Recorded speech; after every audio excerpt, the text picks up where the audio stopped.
여기를 뭐라고 정의를 해야 될지 잘 모르겠어요. 왜냐면은 원래 3스타 레스토랑이었는데 지금은 또 없어져가지고 뭐 안성재 셰프의 미슐랭 3스타 이렇게 쓰기도 애매하고 그냥 다들 알고 있는 식당이라 그 식당이라고 적었습니다. 미슐랭 평가 올해는 끝나가지고 내년에는 이제 별이 몇 개로 들어가는지가 굉장히 중요하겠죠. 그리고 내년에 별이 몇 개가 들어갈지가 중요하기 때문에 이제 퀄리티 유지를 더 많이 하실 거고, 그래서 오히려 올해 가면은 잘 지켜진 퀄리티의 음식을 먹을 수 있지 않을까라는 생각이 들고, 우선 자리를 빌어서 예약을 할 수 있게 도움을 주신 분들이 좀 있어서 감사하다고 얘기를 좀 드리고 싶고요. 따로 뭐 이름을 알려드리지는 않겠지만 용형이라는 친구가 있습니다. 여기가 한남동 쪽이고요. 대서관 있는 쪽입니다. 굉장히 조용한 곳이에요. 그리고 여기 모수라서 그런지 모르겠지만 모수 앞에 서 있던 차들이 다 롤스로이스예요. 그리고 안에서 식사를 하시는 분들도 다들 명품백 이런 걸 또 가져오시더라고요. 저는 어제 딱 이렇게 입고 왔고요. 이 청춘 부재 이거에다가 드레스 코드는 없어요. 드레스 코드에 대해서는 그냥 편하게 입고 오셔도 되지만 슬리퍼를 삼가해 주세요만 써 있어서 일상복을 입고 갔습니다. 저는. 근데 뭐 주변을 둘러보니까 그냥 까만 바지에 까만 티셔츠 입고 온 분들도 많았어요. 물론 까만 티셔츠가 이제 뭐 디올이라거나 뭐 브랜드 티셔츠였지만 저는 이제 청춘 부재를 입고 가가지고, 예전만 해도 이 2스타, 3스타 하는 곳들은 복장에 대한 제재가 좀 있었어요. 반바지 같은 거 입고 가면은 입장 불가가 실제로 걸리는 곳들도 있었습니다. 저도 이제 캐나다에서 요리할 때 고급 식당 같은 데 가본 적이 있었거든요. 거긴 한 15년 전이었으니까 지금보다 드레스 코드가 훨씬 더 빡셀 때였어요. 거긴 드레스 코드가 정장이었어요, 기본. 그래서 저는 식사 가격에 거의 준하는 정장을 사서 입고 갔어요. 그러니까 요즘은 드레스 코드가 이렇게 낮춰진 게 접근성이 좋아지지 않았나? 정장 입고 먹으면 소화 안 되지 않나요? 정확합니다. 자, 그래서 그때 처음 갔던 레스토랑이 그 1인당 코스비가 와인 페어링 해가지고 80몇만 원이 나왔고요. 음식값 160에 양복값 60이니까 220이거든요. 그때 저는 한 달 월급을 다 털은 거예요, 그게. 그렇게 가서 먹었거든요. 이게 음식이 코로 들어가는지 입으로 들어가는지 모르겠다 를 그때 느꼈어요. 자, 메뉴판입니다. 매일 새로 프린팅 하시는 것 같아요. May 21st, 어제죠. 메뉴는 이렇습니다. 스몰 바이츠, 무 2가지, 볶은 참깨두부, 옥돔 참수러 죽순, 대문짝 넙치 장작구이, 우엉 타르트 타텐과 껍질 주스, 화덕이 구운 한우, 작은 후식들입니다. 디너 코스 42만원, 와인 페어링 7개가 붙으면 29만원인가 그래요. 와인 페어링 붙이지 않았습니다. 왜? 어차피 제가 먹어봤자 잘 못 느끼니까. 어제 카톡에 좀 줄줄이 적었어요. 왜냐하면 평소에는 제가 리뷰를 하면서 뭐가 들어갔던 것 같아요 이렇게 얘기하잖아요. 여기는 그렇게 얘기하면 큰일 나기 때문에 어제 서버분한테 질문을 몇 개를 했는지 몰라요. 이런 맛이 나는데 혹시 이거 넣으셨나요?를 계속 물어봤어요. 진짜. 일단은 가서 앉았는데 이 정도야 3스타 받는구나. 모든 게 다 커스터마이징 돼 있습니다. 이게 젓가락인데요. 만든 거예요. 이 모수 로고거든요, 이게. 이게 모수 로고예요, 요거. 얘는 이제 웰컴 드링크입니다. 히비스커스라는 빨간색 차 같은 게 있어요. 요새 뭐 스타벅스 이런 데서도 많이 팔고 새콤한 맛이 나는 서양식 오미자 차라고 해야 되나? 그런 느낌의 꽃차가 있고요. 그 히비스커스와 모과가 들어간 웰컴 드링크입니다. 살짝 도수가 있어요. 산뜻한 산미가 있어가지고 입안에 식욕을 돋구는 느낌으로. 그 다음에 첫 번째 코스, 단새우입니다. 요 밑에 있는 까만색은 뭐냐면 김을 컵 모양으로 만들어가지고 구워서 모양을 잡은 겁니다. 그리고 이 밑에 김에 가려진 부분에 뭐가 들어있냐면 메시 포테이토가 들어있습니다. 메시 포테이토의 짭짤하고 고소하고 부드러운 식감과 단새우의 단맛과 감칠맛과 입에서 살짝 끈적끈적이게 녹는 식감, 이 섞이면서 지배적인 맛은 밑에 있는 김의 향이 제일 큽니다. 식감은 이 녹진한 단새우와 밑에 있는 부드러운 메쉬 포테이토, 지금 보이지가 않지만 이 섞여서 거의 씹지 않아도 입에서 녹는 듯한 그런 식감이 주된 식감이고, 단짠에다가 고소한 맛이 좀 섞여가지고 나는 맛이다. 이건 이제 그 한 입짜리 에피타이저입니다. 두 번째는 채소예요. 여러 가지 채소를 이제 말아가지고 약간 베지터블 콩피 같은 느낌으로 했는데, 요거 그 빨간색이 있는 거 이제 그 벨페퍼, 파프리카 같은 거라고 보시면 되고, 뭐 버섯, 아스파라거스, 줄기콩 뭐 이런 것들이 잔뜩 들어갔다고 보시면 되는데, 다 먹었을 때 전반적으로 녹색 채소가 되게 많이 들어갔는데 이 녹색 채소 특유에서 나는 풋냄새라던가 이런 거는 하나도 느껴지지 않았고요. 가장 지배적인 향은 파프리카 향입니다. 싫어하는 향 아니면 이렇게 얘기하시잖아요. 별로 좋아하지 않는 향이거든요. 근데 일단 맛의 큰 틀은 이 녀석이 제일 강하게 났고요. 이게 채소인데 되게 쫄깃쫄깃한 식감을 내는 채소예요. 안에 들어가 있는 것들을 하나하나 후벼 파가지고 먹으면은 각각의 맛을 느낄 수 있었겠지만 저는 한 입에 더 넣어가지고 씹다 보니까 그런 채소들이 어우러진 단맛과 쫄깃쫄깃 고소한 맛 이런 맛이 나면서 맨 마지막에 입안에 남는 향은 파프리카의 향기더라. 이 외피가 좀 쫄깃쫄깃하더라고요. 물어볼걸. 이거는 안 물어봤습니다. 왜냐하면 채소 요리여서 그랬을까요? 자, 이 녀석은 블랙 앤 화이트의 컨셉입니다. 한쪽 면은 캐비어가 이만큼이 들었고요. 다른 쪽은 화이트 아스파라거스를 잘게 잘라가지고 조리를 해놓은 녀석이 들어가 있고요. 겉에 부분을 둘러싸고 있는 건 이건 이제 쌀튀김 같은 걸로 만든 과자라고 생각해 주시면 됩니다 라고 종업원분이 얘기해 주셨고, 캐비어의 정석 조합 이라고 보시면 될 것 같은데, 캐비어를 먹는 방법 중에 블린이라고 해가지고 조그만 팬케이크 같은 거를 만들어서 그걸 탄수화물 베이스로 잡고 여기에다가 이 위에 올라간 뭐 차이브라는 그 영양부추 비슷하게 생긴 그런 녀석이 있는데, 차이브랑 사워크림, 적양파 미니오넷 뭐 이렇게 자른 것들을 얹어가지고 먹거든요. 그런 느낌이 약간 캐비어 정석 같은 맛인데, 여기는 이제 캐비어랑 화이트 아스파라거스랑 안에 크렘 프레쉬라 그래가지고 생크림 같은 거를 유산 발효시키면은 약간 요거트처럼 돼요. 그래가지고 그 요거트에서 수분 부분을 제외하고 따로 띄워가지고 만든 약간 사워크림 비슷한 게 있습니다. 그거를 집어넣어가지고 산미를 조금 가미했고요. 캐비아의 짠맛과 아스파라거스의 고소한 맛, 그리고 살짝 나는 그 아스파라거스 특유의 풋내 같은 거 살짝 나면서 크렘프레쉬에서 나는 신맛과 쪽파에서 나는 약간 좀 쌉쌀하면서도 청량한 향, 이런 것들이 섞이면서 전체적인 식감은 안에 있는 녀석들이 다 부들부들하니까 겉에 있는 이 과자 부분은 좀 바삭한 느낌이 들게 해가지고 바삭하면서 부드러운 느낌이 동시에 드는 여러 가지 식감과 맛을 먹을 수 있는 그런 느낌입니다. 캐비어는 어떤 거 쓰시는지 물어봤더니까 칼루가 쓰신다 그러더라고요. 그 다음에 요거는 사진 많이 보셨죠? 전복 타코죠. 이 밑에 있는 타코의 역할을 하는 건 유바라 그래가지고 두부 만들 때 위에 콩물 뜨는 거 막이 생기잖아요. 그거를 굳히면은 유바란 게 나옵니다. 이 유바를 뭉쳐가지고 그 말린 게 푸주라고 보시면 돼요. 유바를 타코처럼 조리를 해가지고 바삭바삭한 느낌을 주기 위해 쓰는 거고요. 이 전복, 옆에서 보면 조금 더 확실하게 보이는데 전복입니다. 그리고 위에 올라가는 거는 요건 감태고요. 이 옆에 튀어나온 거는 방아잎 같아요. 그리고 그 라임을 그릴해가지고 주신 거고, 그 전복 요리 하면은 예전에 제가 극찬을 한 적이 있죠. 트리플 스타 모수 출신이시잖아요. 전복 조리법은 확실히 다르더라고요.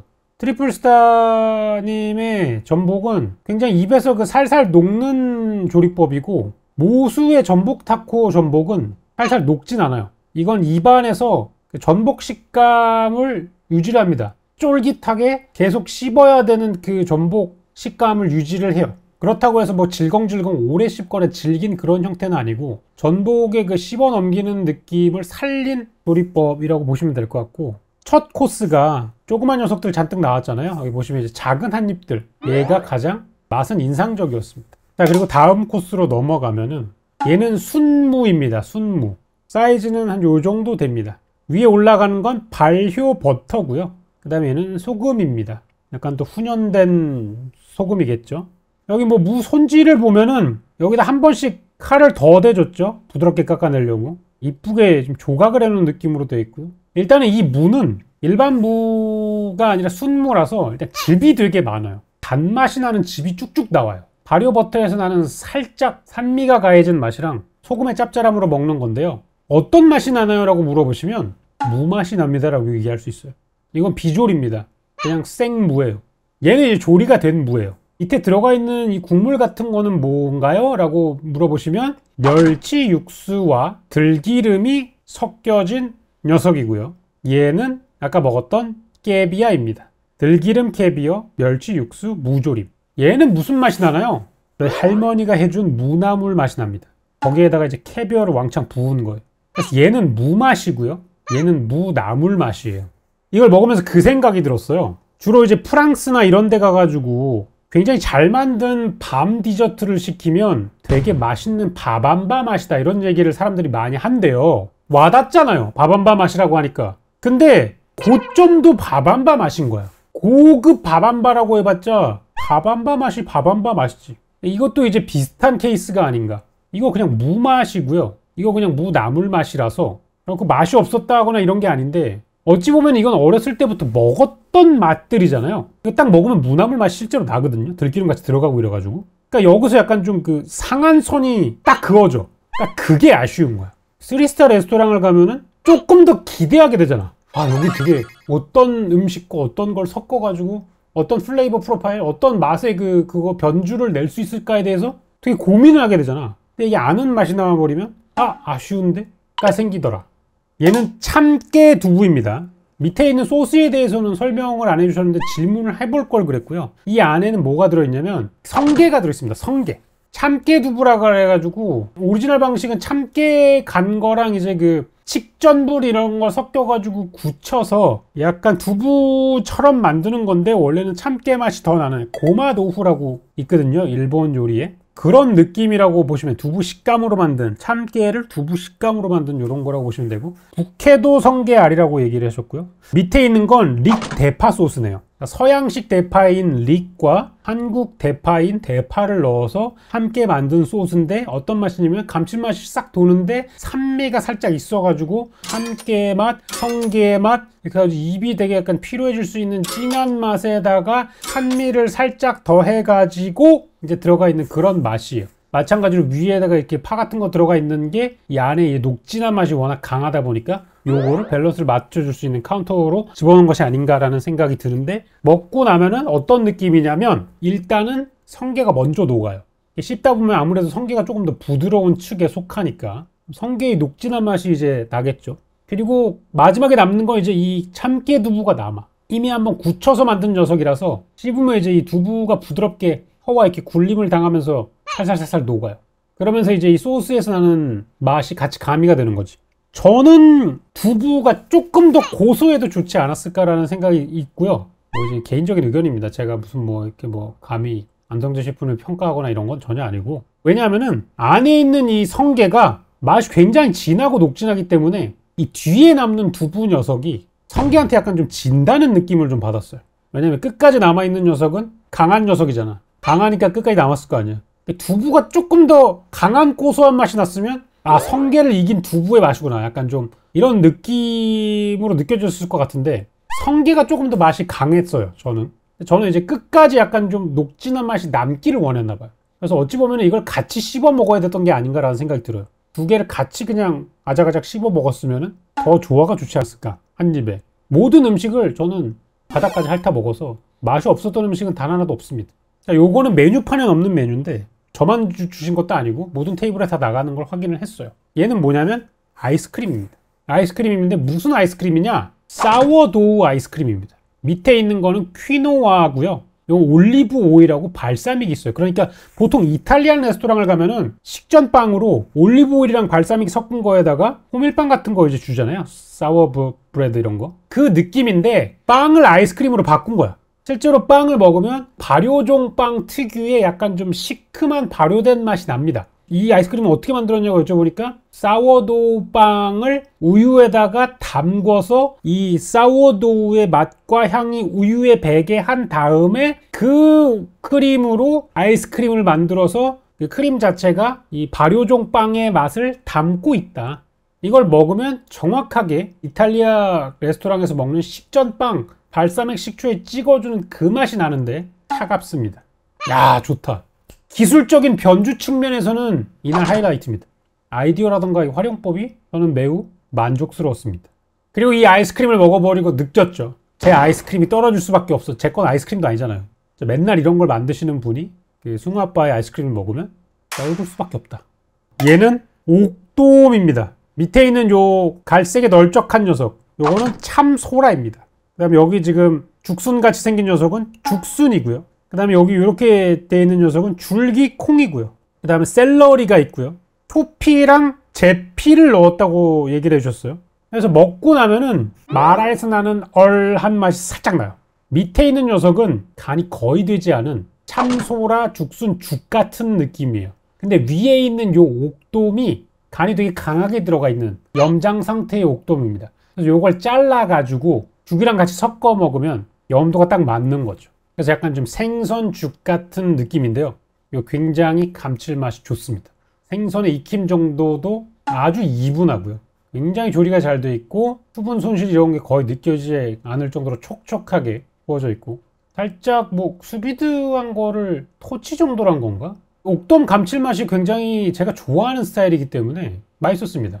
저는 이 디시 같은 경우에는 이 안에 들어가 있는 제피 요거 때문에 더 좋았던 것 같아요. 왜냐면 이것만 그냥 먹으면 끝에는 되게 무난하게 남거든요. 중간중간에 얘를 딱딱 먹었을 때 킥이 들어와가지고 내 혀를 막 활성화시킨다고 할까? 혀가 약간 좀 지쳐갈 때쯤에 채찍을 확 쳐가지고 일어나! 약간 이런 느낌을 줬기 때문에 이제 긴장을 하게 만든다. 이 녀석은 뭐냐면 제주 그냥 넙치가 아니고 대문짝 넙치고요. 밑에 있는 거는 방아잎, 줄기상추, 쪽파, 그 다음에 이 소스는 올리브 오일과 생선 뼈를 사용해 가지고 만든 소스라고 합니다. 오늘 방아잎이 여기저기 많이 들어가 있는데 이거 먹으면 어떤 느낌이냐면 입안이 조금 화해지면서 회향 같은 게 납니다. 아니스 향이라 그러는데 이게 나는 음식이 별로 없어요. 한국 음식 중에서. 어디서 나지 회향이? 잘 알 수 있는 맛으로 표현하기가 좀 어렵네. 아무튼 되게 익숙하지 않은 향입니다. 근데 이거 호불호를 명확히 탈 수 있는 그런 향이에요. 일단 뭐 넙치는 넙치고요. 퍼펙트하게 쿠킹된 넙치죠. 이 안에 있는 이 소스가 약간 올리브유로 유화시켜가지고 만든 이리에 라면의 도미 육수 같은 느낌이에요. 생선 뼈를 이렇게 부셔가지고 생선 뼈에서 나는 그 진국들을 모아가지고 올리브유랑 같이 섞어가지고 유화시켜서 만든 소스 같은 거죠. 근데 얘는 방아잎이 들어가서 저는 방아잎을 그렇게 좋아하지 않는 편이라 여기서 호불호가 좀 갈렸어요. 방아잎이랑 하나 먹어보고 나머지 반쪽짜리 방아잎은 따로 먹었습니다. 생선이랑 같이 먹진 않았고요. 고소한 넙치살, 생선뼈와 올리브 맛이 섞여져 있는 소스, 그 다음에 상추 줄기, 쪽파에서 나는 약간 그 녹색 채소의 느끼함을 덜어주기 위한 맛, 이런 게 적절히 섞인 그런 맛이 났고요. 얘는 식기가 나와서 찍었는데 유명한 브랜드더라고요. 디자이너 식기입니다. 독일제 식기. 이런 거 하나하나 고르는 것도 굉장히 중요한 일입니다. 이 미슐랭 높은 별을 받기 위해서 해야 되는 투자 중에 하나죠. 자, 그 다음에 나온 거는 개인적으로 저는 이게 이날 가장 맛있었습니다. 우엉 타르트 타틴입니다. 그리고 가운데에 있는 건 우엉 껍질로 만든 소스라고 이야기를 해주셨고요. 타르트 타틴은 위아래가 바뀐 파이라고 생각을 하시면 돼요. 이것도 이제 실수 때문에 만들어진 유명한 레시피 중에 하나인데, 그러니까 원래는 이제 이 속 부분이 이렇게 불에 직접적으로 지져지지가 않거든요. 파이를 만들면. 파이를 보통 애플파이 같은 거 만들 때 파이 반죽을 깔고 그 다음에 사과 필링을 넣고 위에다가 껍질을 덮어가지고 굽잖아요. 그러다 보니까 실제로 구워지는 건 이제 겉에 있는 껍질 부분이지 이렇게 안에 있는 원재료가 이제 구워지지는 않거든요. 뒤집어가지고 굽다 보니까 바닥에 이제 사과 필링 부분이 구워지면서 캐러멜화가 이렇게 되는 거야. 더 맛있게 된 거지. 얘는 이제 우엉인 거죠. 우엉을 캐러멜라이즈화가 될 때까지 찐득하게 구워낸 파이인데 적절한 레벨까지 딱 돼가지고 쓰기 바로 직전의 맛이야. 거정절이의 완전 까만 부분 살짝 씁쓸한 맛이 올라와. 막 이렇게 엄청 타가지고 전반적으로 쓴맛이라기보다 단맛 한 3대 쓴맛 한 7 정도가 이 새까만 부분이고요. 그 외에 이 진한 갈색 부분은 단맛 95대 약간 씁쓸한 맛 5 정도의 비율입니다. 이 가운데에 있는 이 우엉 껍질 소스가 이건 또 단맛이 나는 게 아니라 묽은 맛인데 살짝 산미가 더해져 있어가지고 달고 시고 쓰고가 굉장히 밸런스 있게 어우러져 있어. 이게 파이 결이 이렇게 찢겨져서 나오면서 먹으면 이 우엉이 캐러멜라이징 돼가지고 단맛이 싹 퍼지는데 당밀 같은 느낌의 찐득하고 약간 농밀한 단맛이 입에 쫙 퍼집니다.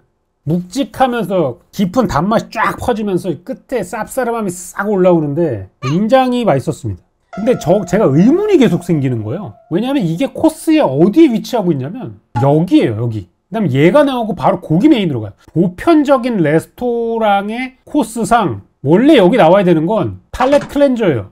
신맛이 나는 셔베트류가 주로 나오죠. 이 생선 먹고 입안 헹궈 내고 고기 먹는 게 되게 정석적인 포석이거든요. 근데 여기에는 우엉 타르트 타탱이 들어갔습니다. 만약에 제가 셰프님한테 한 가지 질문을 할 수 있다면 이걸 왜 여기에 넣으셨는지 의도가 궁금해요. 너무 흥미로워요. 자, 그리고 이제 메인이 나와요. 이걸 한우 샐러드라고 설명을 해주셨어요. 여러 가지 것들이 들어있습니다. 얘는 이제 뭐 얘가 아이스버거였나? 아이스버거는 얘가 뭐 아이스 플랜트인가 그래요. 이게 되게 그 얼어있는 것처럼 보이잖아요. 이렇게 생긴 녀석이에요. 씹으면 되게 아삭아삭하고요. 청량한 맛이 납니다. 뭐 로메인이라던가 라디치오 이런 것들이 다 있습니다. 고기가 둘 다 스테이크가 아니에요. 이 왼쪽에 있는 게 체크 스테이크고요. 오른쪽에 있는 건 떡갈비입니다. 자르면 이렇게 돼 있어요. 고기가 다져져가지고 구워진 건데 원통형으로 깔끔하게 절단해가지고 스테이크처럼 보이는 거지 실제로는 떡갈비입니다. 맛을 정확하게 아실 수가 있어요. 고깃집에서 먹는 소금 참기름장 있죠? 거기에 간장을 살짝 떨군 거예요. 이게 보면은 사실 이런 코스 요리는 셰프의 약간 좀 음식을 생각하는 정체성 같은 게 조금씩 묻어 있잖아요. 많은 사람들이 이제 모술을 다녀오고 뭐 안성재 셰프님 그 자체를 느낄 수 있다 뭐 이런 평들을 많이 남기시고 되게 여러 가지 것들이 섞여져 있어요. 이것도 형상화는 김밥이잖아요. 그죠? 이거를 보고 김밥을 생각하지 않는 사람은 없을 거예요. 근데 안에 들어가 있는 기법은 되게 프렌치스러운 기법이죠. 타코, 멕시코 음식이잖아요. 근데 여기 이제 전복하고 감태, 무나물, 들기름 먹는 나라가 진짜 별로 없어요. 쭉 가다가 여기까지 보면 전혀 한식이 없거든요. 물론 그런 한식 레스토랑도 아니야 애초에.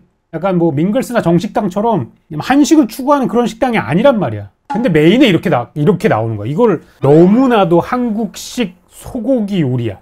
왜냐면 전 세계에서 이 참기름 소금장에 고기 찍어 먹는 나라가 한국밖에 없잖아.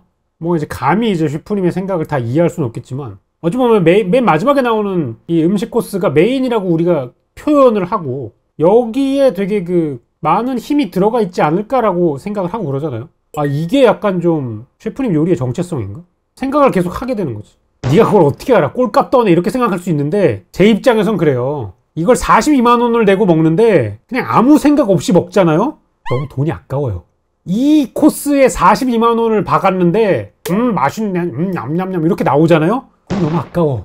의도가 있지 않을까? 이 음식에 뭔가 의도가 있지 않을까? 이 음식에 뭔가 셰프님의 생각과 이런 게 담겨져 있지 않을까? 이걸 계속 생각을 하고 추리를 하고 이러지 않고 먹으면 이 돈이 너무 아까워. 이게 제 기준이에요. 음식에 비해서 뭐 가격이 비싸 이런 뜻은 전혀 아니에요. 다만 제가 생각했던 파인 다이닝들의 공통점은 뭐냐면 자꾸 뭔가를 생각하게 만드는 음식이라는 거죠. 이게 피곤한 사람이 있고요. 이게 별로 취향에 안 맞는 사람들이 있어요. 그냥 단순하게 야씨 갈비 맛있었다 가 더 좋은 사람들이 있는데 사실 이걸 더 좋아하는 사람이 훨씬 더 많아요. 이걸 이제 우리는 대중적인 음식이라고 하죠. 저도 그게 훨씬 더 좋아요. 그래서 파인다이닝을 갈 때마다 내가 이 가격의 음식을 그냥 소비하면 안 되는데 내가 이걸 먹고 하나라도 더 생각해 봐야지 조금이나마 이제 돈값을 하지 않을까라는 것 때문에 자꾸 머리를 굴리게 돼요. 그래서 실제로 먹고 나면은 좀 피곤합니다. 그래서 결론? 고기 맛있었냐? 맛있었어요. 어떤 맛이냐? 소금 참기름장. 다른 채소들도 다 퍼펙트하게 익혀졌고 고기도 최근에 먹었던 스테이크 중에 가장 잘 구워졌습니다. 근데 이제 제가 이 화면을 통해 가지고 소금 참기름장 맛이요라고 얘기를 하는데 이 맛에는 어떠한 비하의 의도도 없고 어떠한 구라도 없어요. 그냥 제가 느낀 거고요. 저랑 같이 먹었던 나머지 세 분도 똑같이 느낀 거고요. 근데 이렇게 얘기를 하면은 뭐야? 소금 참기름장 맞나? 이렇게 생각하실 분들도 충분히 있겠다라는 생각이 들어가지고 이 이야기를 하는 것이다. 자, 그리고 이제 그 디저트가 슬슬 나오기 시작합니다. 이 녀석은 뭐냐면 두 가지 소르베가 섞여 있는데 하나는 방아 소르베고요. 하나는 메리골드 소르베입니다. 저는 메리골드가 뭔가 싶어가지고 메리골드를 찾아봤는데 국화차 같은 꽃이래요. 근데 메리골드는 주황색이던데 얘는 어떻게 녹색일 수 있지? 아무튼 여기에는 무슨 맛이 나냐? 방아 맛이 납니다. 아까 셰프님 방아 좋아하신다고 했잖아요. 여기 방아 맛, 여기 방아 맛, 여기 방아 맛, 여기 방아 맛이 납니다. 그래서 방아가 4번 들어갔네요. 입안을 굉장히 깔끔하게 정리를 해주면서 또 방아 향이 입안 가득하게 만들어주는 달고 새콤한 소르베였다. 전 디저트 중에 이게 가장 맛있었습니다. 이걸 먹고 나서 저는 속초에 가고 싶어졌어요. 왜냐하면 속초에 되게 맛있는 막걸리 술빵집이 있거든요. 찾아봤어요. 냉동으로 해가지고 배송해주는 데가 있더라고요. 막걸리 술빵이 3만 원이야. 시켰어요 어제. 이게 뭐냐면 증편입니다. 그리고 밑에 있는 건 오렌지 껍질입니다. 안에 있는 과육을 다 제거하고 껍질만 깔끔하게 만들어 놓은 다음에 그 안에다가 증편 재료를 넣고 같이 찐 거예요. 껍질이 가지고 있는 쓴맛이나 이런 게 많이 좀 톤 다운된 상태여가지고 같이 먹었을 때 약간 좀 마말레이드 먹는 느낌이 나요. 증편에서는 포슬포슬하고 달콤한 맛이 나고요. 껍질은 쌉싸름한 맛이 나면서 단맛과 오렌지 향이 올라와요. 그래서 딱 먹었을 때 하나로서 되게 완성되는 디저트 같은 느낌을 강하게 받았다. 자, 그리고 얘는 피날레 디저트인데 저는 처음 먹어보는 거예요. 프렌치 디저트 중에 히올레라는 게 있대요. 히올레. 히가 이제 프랑스어로 쌀이고요. 올레가 이 카페 올레, 위드 밀크 이런 느낌이래요. 히올레. 쌀로 만든 디저트인데 뭐 여러 가지 향신료와 리치라는 그 과일 있잖아요. 리치 과육을 넣어서 만든 히올레래요. 전반적으로 되게 쌀 푸딩 같은 느낌의 크리미한 우유 맛. 우유 맛이라기보다는 쌀 맛에 가깝겠죠. 아침 햇살 맛 나는 그런 크리미한 맛이에요. 물론 이제 그 향은 아침 햇살 쪽은 가깝지 않습니다. 왜냐하면 안에 들어가 있는 향이 뭐 계피라던가 이런 오양에서 나는 향 이런 게 좀 섞여 있어가지고 향은 그런 막 바닐라처럼 무난한 향은 아니에요. 특색이 있는 향입니다. 얘네가 자기 주장이 좀 센 향들이에요. 그래서 바닐라처럼 그렇게 무난한 향은 아닙니다. 그 향을 오히려 이 쌀하고 단맛이 숨겨주는 느낌으로 먹었어요, 저는. 그래서 먹다 씹으면은 리치라는 그 과일에서 나는 그 과육의 맛, 알코올한 맛, 크리미한 맛 섞여가지고 약간 쌀 푸딩 같은 거를 먹는 느낌이었다. 어떤 분은 드시면서 맵다 그랬어요. 약간 계피향이 많이 나가지고. 분명히 보면 식혜처럼 생겼는데 맛은 수정과인 거예요. 그런 향이 강한 맛이 나요. 겉과 속이 좀 다른 맛이죠. 그리고 마지막에는 차랑 커피, 녹차 이런 거 중에 선택을 하고 약과가 나옵니다. 안성재 셰프님이 어떤 유튜브에서 가장 뭐 생각나는 음식이 뭐냐라고 할 때 뭐 할머니가 만들어주신 약과가 자기는 너무 먹고 싶은 음식 중에 하나랍니다. 이런 얘기를 하셔가지고 여기에 약과를 넣으셨는지 모르겠지만 이 약과를 직접 만들었다 그랬거든요. 개 맛있었습니다. 제가 먹어본 약과 중에 가장 맛이 있었다. 저렴한 약과들은 레이어가 없어요. 근데 이거는 한 겹 한 겹이 약간 페이스트리처럼 떨어져. 약과가 굉장히 맛있었습니다. 막 입 치아에 전혀 붙지도 않고 손으로 집어 먹었거든요. 손에 묻지도 않아. 약과의 퀄리티가 굉장히 좋았다. 그래서 이렇게 먹고 나왔습니다. 뭐 저는 경험을 한 것만으로도 좋았고요. 저는 투스타부터는 가성비가 통용되지 않는다고 생각합니다. 제가 돈을 막 엄청 벌면은 이럴 수도 있지라고 생각하겠는데 그 정도 아니란 말이에요. 제가 버는 수준에서는 여전히 이 투스타, 쓰리스타의 음식은 수치가 안 맞아요. 근데 그 이상의 무언가가 경험적으로 있겠지 싶어가지고 항상 기대를 하고 가요. 사실 제가 준비해야 되는 건 식당에 대한 기대가 아니라 저희 수입을 늘려야 되는 게 맞는 걸지도 이런 생각까지 실제로 해봤어요. 뭐 이런 저도 사실 모수 42만 원 내기는 아까워하면서 무마무스매에는 막 200씩 박았던 기억이 있단 말이죠. 이것도 웃기긴 합니다. 그죠? 맛있었는데 저는 여전히 파인다이닝을 잘 모르겠어요.